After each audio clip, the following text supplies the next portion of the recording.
Bismillahirrahmanirrahim. Assalamualaikum warahmatullahi wabarakatuh.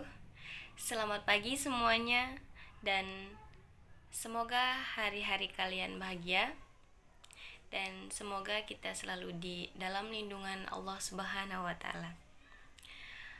Oke, perkenalkan, saya atas nama Sinrah, mahasiswi UIN Mataram dari jurusan Tadris IPA Biologi semester 5. Saya dari kelas D.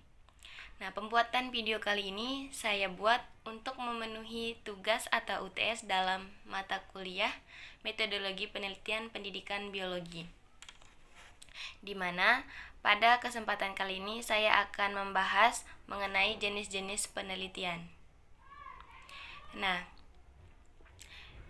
jadi yang pertama akan saya bahas di sini yaitu tentang penelitian kuasi eksperimen. Penelitian kuasi eksperimen ini adalah jenis penelitian ilmiah yang mirip dengan eksperimen, tetapi penelitian eksperimen ini tidak memenuhi semua kriteria eksperimen sejati, karena penelitian kuasi eksperimen ini memiliki keterbatasan tertentu. Nah, dalam penelitian ini, peneliti tidak memiliki kontrol penuh atas variabel-variabel yang mempengaruhi hasil, seperti yang dapat dilakukan dalam eksperimen sesungguhnya. Jadi, oleh karena itu, penelitian kuasi eksperimen ini cenderung dilakukan dalam situasi yang dimana situasinya itu tidak terkontrol penuh atau bahkan sulit atau tidak mungkin dilakukan. Nah, seperti dalam pengaturan sosial atau pendidikan.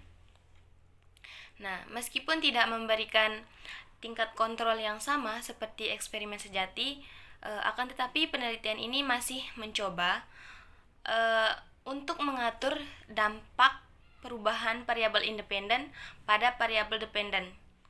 Nah, penelitian kuasi eksperimen ini merupakan suatu eksperimen yang penempatan unit terkecil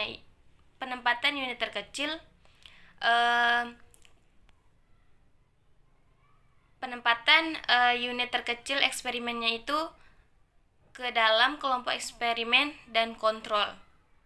Akan tetapi tidak dilakukan dengan acak atau non-random assessment.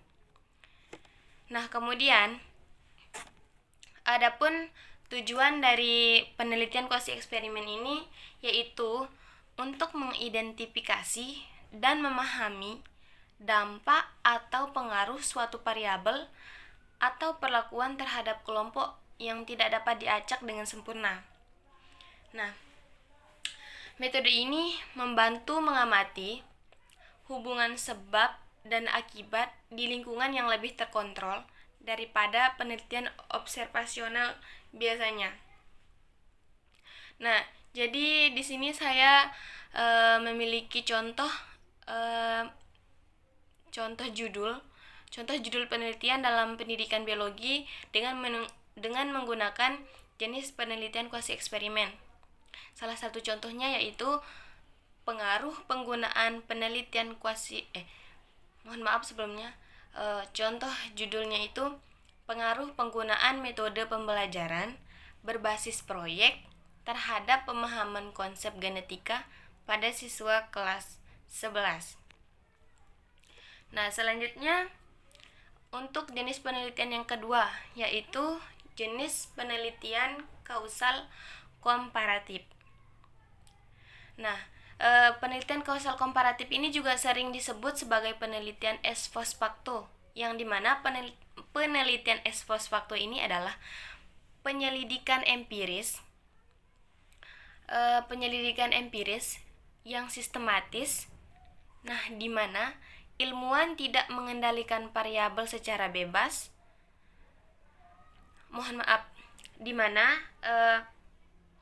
Ilmuwan tidak mengendalikan variabel bebas secara langsung. Nah, karena eksistensi dari variabel tersebut telah terjadi, atau karena variabel tersebut pada dasarnya itu tidak dapat dimanipulasi. Selanjutnya bisa saya sebutkan salah satu contoh judul dari penelitian kausal komparatif ini, yaitu pengaruh keterampilan komunikasi terhadap perkembangan moral siswa pada mata pelajaran biologi kelas 11 IPA SMAN Muhammadiyah Limbung. Baik, itu saja. Selanjutnya untuk jenis penelitian yang ketiga, yaitu penelitian pengembangan model 4D. Nah, saya akan menjelaskan apa itu penelitian dulu. Penelitian adalah proses memecahkan masalah dan menemukan fakta secara terorganisir. Nah, kadang-kadang penelitian itu digunakan untuk menentang atau memberi kontribusi pada pengetahuan yang dapat digeneralisasikan. Nah, sedangkan pengembangan mengacu pada upaya untuk meningkatkan kemampuan teknis, kemampuan teoritis, kemampuan konseptual, dan moral sesuai dengan kebutuhan melalui pendidikan dan latihan. Nah, penelitian pengembangan ini adalah studi sistematis untuk merancang, mengembangkan, dan mengevaluasi program pembelajaran, proses, dan produk yang harus memenuhi kriteria konsistensi dan efektivitas internal. Kemudian, penelitian pengembangan dengan model 4D ini melibatkan 4 tahap seperti namanya ya, model 4D. Jadi ada 4 tahap yang dilalui. Yang pertama yaitu tahap define atau mendefinisikan. Nah, pada tahap ini melibatkan identifikasi masalah atau topik pembelajaran yang akan diinvestigasi. Selanjutnya, D yang kedua ini yaitu desain.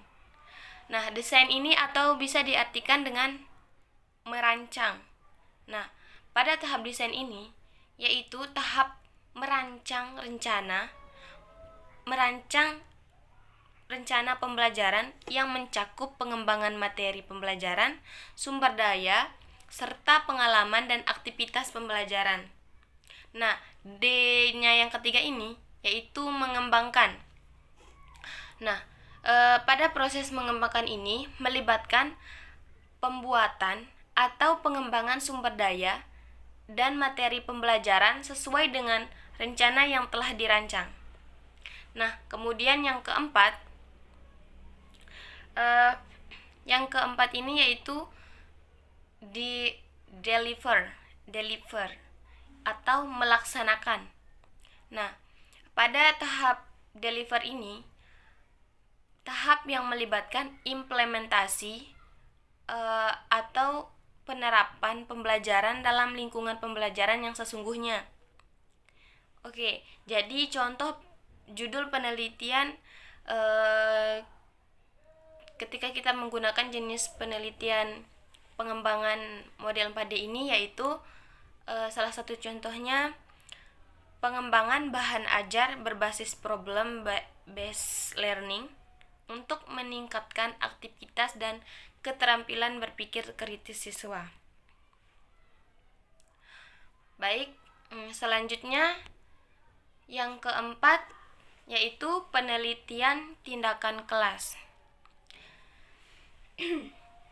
Secara lebih luas, penelitian tindakan kelas ini atau penelitian tindakan ini diartikan sebagai penelitian yang berorientasi pada penerapan tindakan dengan tujuan untuk meningkatkan mutu atau pemecahan masalah pada sekelompok subjek yang diteliti dan mengamati tingkat keberhasilan atau akibat tindakannya tersebut. Nah, untuk kemudian diberikan tindakan lanjutan yang bersifat penyempurnaan atas tindakan atau penyesuaian dengan kondisi dan situasi sehingga dapat diperoleh hasil yang lebih baik. Langsung saja saya sebutkan salah satu contoh judul penelitian dari dengan jenis penelitian tindakan kelas ini, yaitu pengaruh metode pembelajaran cooperative learning terhadap pemahaman konsep genetika pada siswa kelas 10.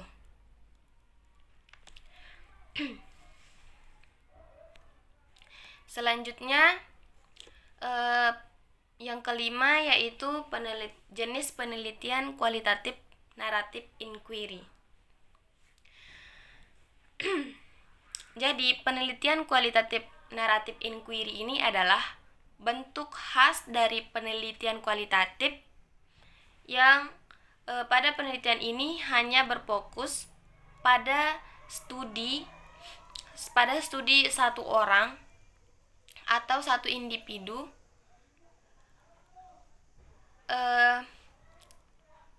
bagaimana individu itu memberikan makna terhadap pengalamannya. Bagaimana individu itu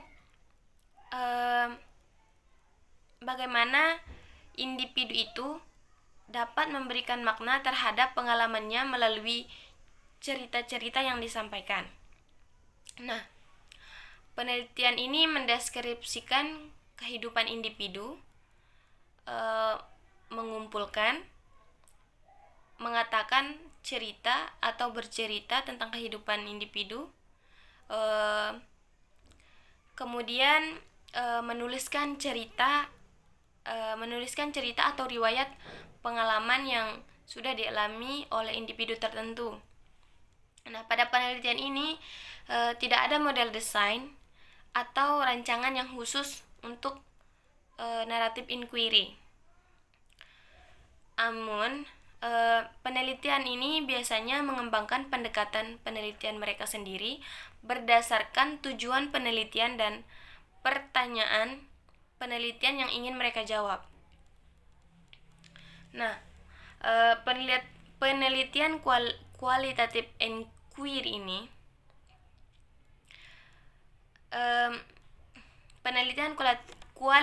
inquiry ini menggunakan berbagai model desain yang dapat disesuaikan dengan tujuan penelitian dan konteksnya. Nah, beberapa model desain umum yang digunakan dalam penelitian kualitatif naratif inquiry ini meliputi fenomenologi, grounded theory atau teori dasar, studi kasus, dan etnografi. Kemudian contoh judul penelitian dari jenis penelitian kualitatif naratif inquiry ini yaitu pembelajaran praktikum berbasis guided inquiry berbantuan buku petunjuk media pembelajaran IPA berbasis lingkungan pesisir. Nah, yang terakhir yaitu studi kasus. Yang terakhir yaitu penelitian studi kasus. Nah, pada penelitian kita bahas pengertiannya ya. Jadi, penelitian studi kasus ini adalah metode yang ditujukan untuk menyelidiki dan mempelajari peristiwa atau fenomena tentang sesuatu. Nah, sesuatu atau individu yang dijadikan sebagai objek ini nantinya akan diteliti lebih lanjut. Nah, sementara hasil penyelidikan dapat berbentuk beberapa laporan. Laporannya itu misalkan seperti biografi, nah, hingga riwayat hidup dan membutuhkan banyak informasi. Nah, selanjutnya tujuan dari penelitian studi kasus ini yaitu dapat melakukan identifikasi masalah utama pada kasus.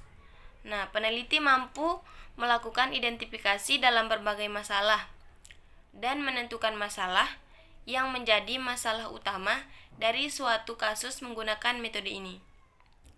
Nah, adapun keunikan dari penelitian studi kasus ini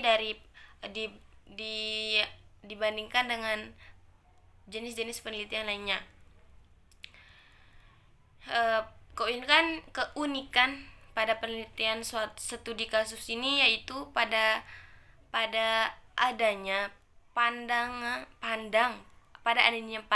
terhadap objek penelitiannya itu sebagai kasus. Nah, menurut yang sudah saya baca, secara khusus seseorang yang bernama Steig pada tahun 2005 menyatakan bahwa penelitian studi kasus itu bukanlah suatu pilihan metode penelitian. Nah, akan tetapi bagaimana memilih kasus sebagai objek atau target penelitian. Nah, pernyataan ini menekankan bahwa peneliti studi kasus harus memahami bagaimana menempatkan objek atau target penelitiannya sebagai kasus di dalam penelitiannya. Nah, salah satu contoh judul penelitian dalam penelitian studi kasus ini yaitu studi kasus pembelajaran biologi pada kelas 11 program akselerasi di SMA Negeri 1 Malang. Nah, mungkin hanya untuk video kali ini hanya itu saja yang dapat saya sampaikan. Bila ada salah kata ataupun cara saya dalam video ini kurang baik, maka saya mohon maaf. Kurang dan lebihnya, dan semoga apa yang kita lakukan dapat dinilai ibadah dari Allah Subhanahu wa taala, dan semoga seperti doa saya yang di awal, semoga kita selalu dalam lindungan Allah, dan semoga apa yang kita lakukan dan apa yang kita pelajari mendapatkan keberkahan dari Allah Subhanahu wa taala dan dari guru-guru kita. Amin ya robbal alamin. Sekian dan terima kasih. Wassalamualaikum warahmatullahi wabarakatuh. Bye bye.